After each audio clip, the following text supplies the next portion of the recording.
Iya, saya terus terang prihatin dengan situasi akhir-akhir ini yang kita baca, kita lihat di TV, tingkah laku internal dari polisi. Yang memprihatinkan saya adalah bahwa sekarang banyak sekali peristiwa-peristiwa internal yang dilakukan oleh polisi. Terakhir Brimob membunuh anak 14 tahun, lalu kemudian yang ada polisi yang membunuh temannya sendiri dan sebagainya. Nah, apa yang salah dengan ini? Sebenarnya begini, salah satu kesalahan yang dilakukan adalah menempatkan polisi sama dengan tentara, yaitu yang ketika mereka dijadikan ABRI secara politik. Yang memulainya kan Presiden Soekarno, baru kemudian dilanjutkan. Nah, Presiden Soeharto melanjutkannya dengan memfungsikan dui fungsi ABRI itu. Nah, sehingga pada masa Orde Baru ada sekian, mungkin ada 17 atau 20 irjen, pangkatnya mayor jenderal waktu itu, mayor jenderal polisi, itu duduk di sipil, jadi dia mayor jenderal, tapi karena dui fungsi, nah, kedudukan yang seharusnya diduduki oleh orang sipil diberikan kepada polisi atau tentara. Nah, jabatan sipil gitu. Nah, saya ingat ketika saya dibimbing Profesor Harsha Bachtiar. Profesor Harsha Bachtiar ini pernah menjadi dekan di sekolah kepolisian. Nah, sambil membimbing saya ngobrol, dia ngomong pada saya begini, sebenarnya dilihat dari tugasnya, polisi itu pendidikannya paling rendah seharusnya sarjana muda. Karena dia berada di tengah-tengah masyarakat dan dia harus tahu bagaimana masyarakat itu. Sehingga dari segi menjalankan tugas, polisi akan memahaminya dengan baik.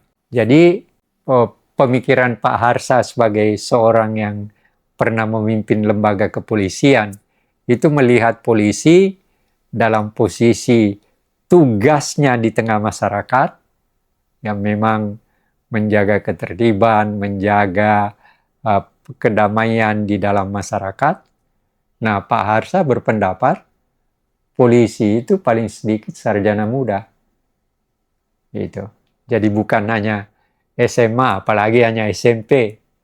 Dia harus di atas, ya belum tentu bisa sarjana, tapi sarjana muda minimal. Itu yang pernah saya dapat. Ada benarnya Pak Harsha dalam arti kata bahwa tugas polisi itu di sini kekeliruan ketika memaksakan polisi menjadi bagian dari dui fungsi.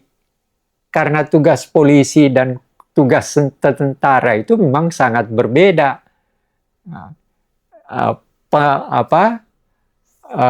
Oleh karena itu juga seleksinya untuk masuk tidak boleh sama antara tentara dan polisi. Jadi mulai dari kurikulumnya, seleksinya, dan sebagainya harus berbeda.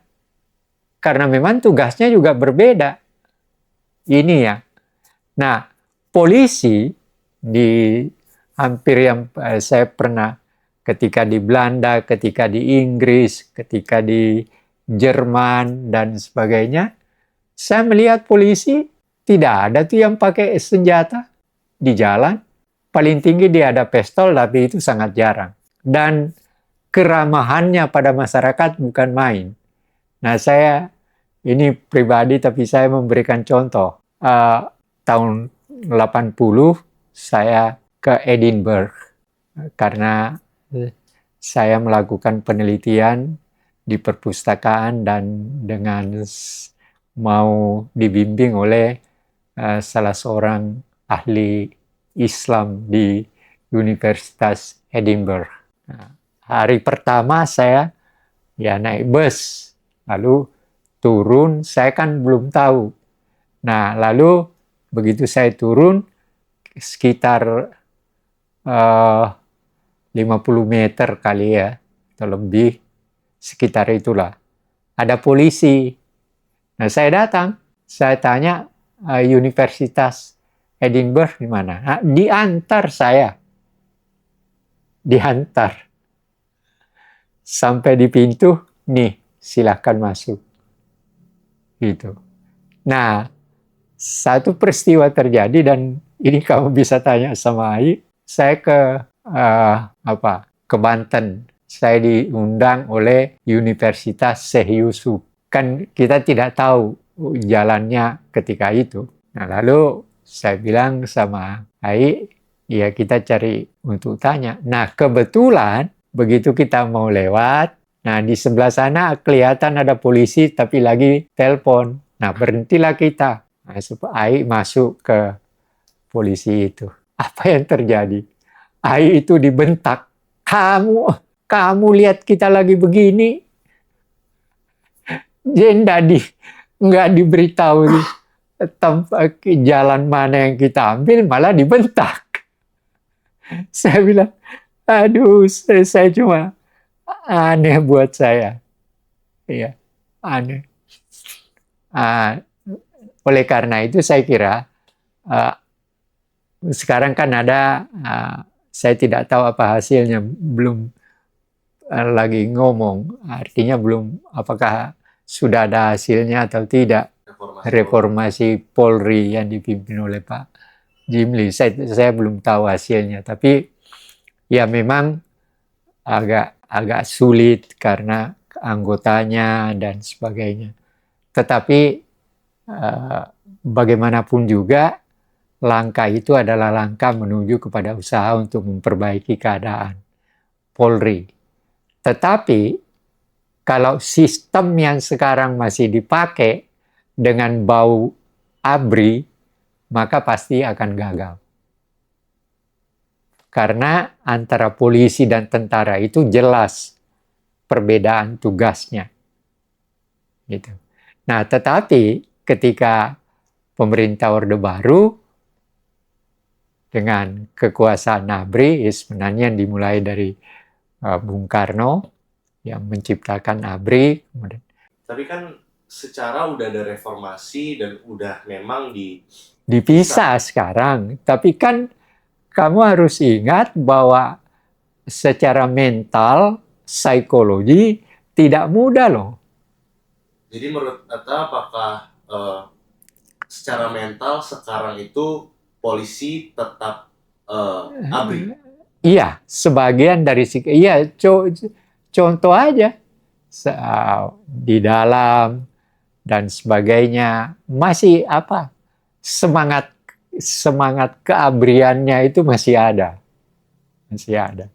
Apalagi Brimob itu memang ya semacam pasukan khususnya polisi gitu, yang memang beda dengan yang lain, beda dengan yang tugas sebagai lalu lintas. Nah, tetapi Brimob yang memukul kepalanya siswa 14 tahun ini ya bersikap tidak sebagai polisi tapi sebagai Brimob yang sebenarnya tidak ada hubungannya dengan tugas di jalan. Ya itu akhirnya ini tugasnya Kapolri, bagaimana, dan juga tim reformasinya, apa yang harus dilakukan. Pendidikan lanjut dari polisi apa, kalau dia diterima calon polisi, dan sebagainya. Apa yang harus, faktor psikologi apa yang harus dilakukan, dan sebagainya. Itu yang harus dipikirkan. Jadi tidak lagi dengan seleksi yang sama ketika masih menjadi bagian dari ABRI, dan sekarang bau-bau ABRI-nya masih ada, dan sebagainya.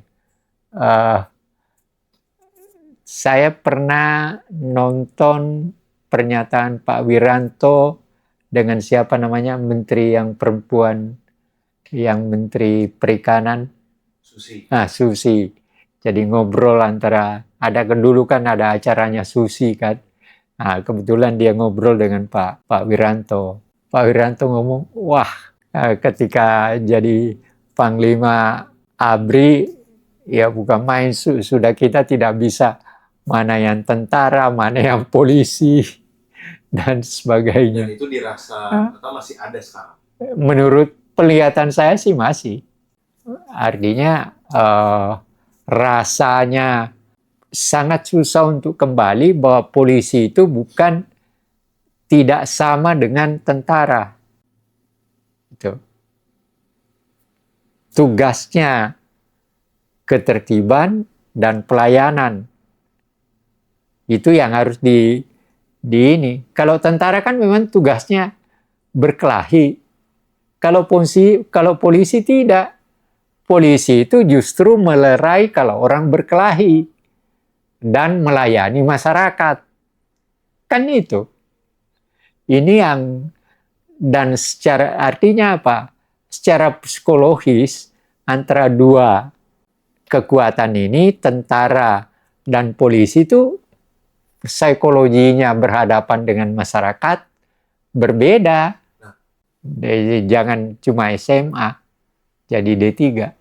Itu pendapat Pak Harsa, dan itu kalau tidak salah udah berkali-kali disampaikan di berbagai kesempatan, tetapi dalam bimbingan saya ya beberapa kali juga mengobrol sambil melihat posisi polisi dan tentara. Karena ketika itu Pak Harsa juga sedang menulis tokoh-tokoh militer. Artinya orang ini yang masuk polisi itu sebelum masuk maka pendidikannya sudah D3 minimal. Itu atau sarjana muda, itu pendapat Pak Harsa. Dan Pak Harsa bukanlah seorang yang sekedar berkata. Dia ketika itu memimpin lembaga pendidikannya polisi juga. Tapi nggak ada yang setuju. Dekan malah kedudukannya ketika itu. Saya enggak. Ya tapi ya karena kondisi ketika Orde Baru waktu itu kan ABRI. Ya pendapat Pak Harsa ya pendapat dari seorang profesor aja. Dan ya walaupun dia bekerja di lingkungan polisi ya mungkin karena sistem yang sedang berlaku, ya dia tidak bisa berbuat apa-apa. Tapi idenya dia sampaikan juga. Jadi kalau ya kalau saya sependapat dengan Pak Harsa, dan dan seleksi untuk masuk menjadi polisi harus ketat secara psikologi. Kan ada jadi psikolog harus ikut serta di dalam seleksi untuk menjadi polisi. Secara pendidikan? Secara pendidikan ya itu. Saya sependapat dengan Pak Harsa. Jadi kalau dalam konteks sekarang ya harus D3. Iya, artinya disinilah saya kira kesulitan yang dihadapi oleh tim Profesor Jimli dalam rangka reformasi polisi. Karena tidak mudah kan, memerlukan waktu, memerlukan sikap dari Kapolri-nya juga, dan petinggi-petinggi di lingkungan polisi, dan sebagainya. Itu. Nah, kan tapi banyak nih ya polisi yang setara SMP, SMA itu bagaimana? Ya, artinya itu sudah lewat. Ini yang mulai sekarang, kalau mau menerima polisi, maka pendidikannya sudah harus bukan lagi tingkat SMA, apalagi SMP gitu. Tapi faktornya sekarang masih banyak nih yang kayak Bintara dan lain-lain. Iya, mau apa lagi, kan sudah lewat. Artinya itu tidak bisa diganggu gugat yang sudah menjadi kedepannya maka harus diberikan pendidikan yang seperti yang dikatakan Pak Harsa itu. Jadi walaupun itu Bintara yang boleh SMA atau yang SMP, sekarang harus minimal D3. D3.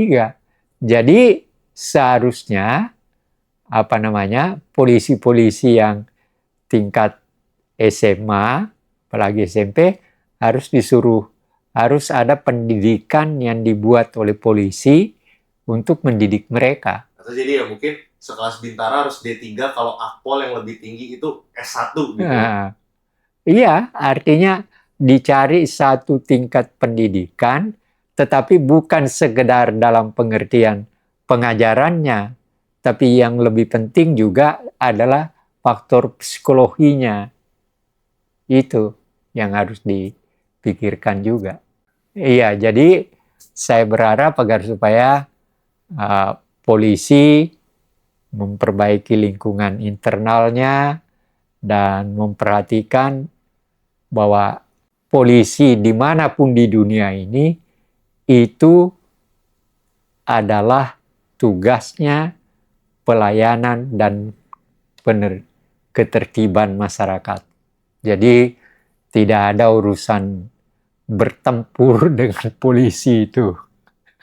Ya, jadi polisi ya bagaimana melayani masyarakat, bagaimana ketertiban dijaga dan sebagainya. Jadi ya kalau saya kira nanti yang sangat penting itu adalah yang polisi sekarang, ya tapi sekarang pendidikan itu disadari juga. Tapi sebenarnya bukan sekedar pendidikan mendapatkan ilmu, tetapi bagaimana pendidikan itu merubah secara psikologi terhadap sikap-sikap dalam penugasannya.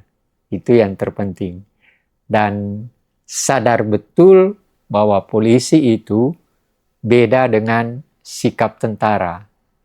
Polisi adalah pelayan, melayani rakyat, menjaga ketertiban. Contohnya, polisi itu harus betul-betul menjaga sambil memberitahu, mungkin kalau ada satu ketika dengan orang tua, anak-anak muda yang tawuran, yang naik motor ngebut, ya, balapan dan sebagainya. Nah, itu tugas polisi untuk membina anak ini, menjaga jangan sampai kenyataan dalam kehidupan masyarakat terganggu oleh karena sikap-sikap yang tidak baik dari anak-anak muda. Dibunuh ya? Bukan dibunuh. Ya, jadi itu yang harus dilakukan, saya kira. Oke, terima kasih. Karena contohnya ini, yang wanita yang ini, pinter tapi bodoh, dengan ketawa-ketawa, dengan seakan-akan anaknya akan hidup, akan bahagia nanti, akan hebat karena dia menjadi warga negara Inggris. Sedangkan anak-anak yang warga negara Indonesia tidak ada apa-apanya. Padahal dia sendiri mendapatkan itu duduk di Inggris oleh karena biaya dari Republik Indonesia, pajak rakyat bangsa Indonesia. Tapi penghinaannya terhadap bangsa dan negara Indonesia itu yang saya tuntut, sehingga saya minta agar supaya kewarganegaraannya dicabut. Saya